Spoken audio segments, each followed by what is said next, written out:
All right, everyone, welcome back. All that noise in the background, Monte Carlo's getting a full tint today, Tinsmith and Cinnaminson. I'll show that in a separate video. This is,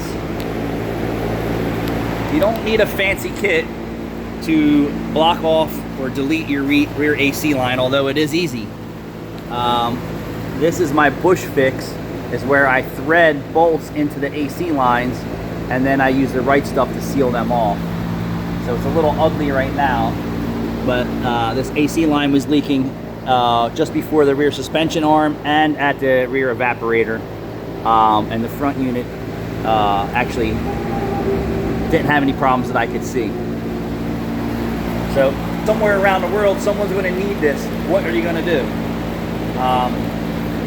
I've done this for years this way for people who are in a pinch that don't have the money to fix the rear AC and get the working.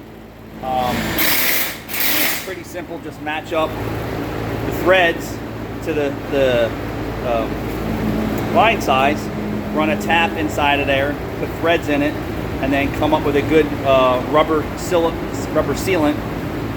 thread it in, get it to seal, and then put it under a vac and see if it holds for you. So somewhere around the world, someone's going to need this trick, and I'm going to give it to you. So like I said, pull the AC line apart. If you can't get the block off plates that they make now for the ACs, thread the inside of the lines. We use the right stuff, which is the best rubber silicone stuff available.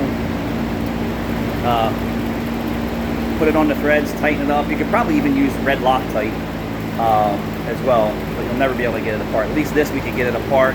You can clean all that up if it needs to be serviced in the future.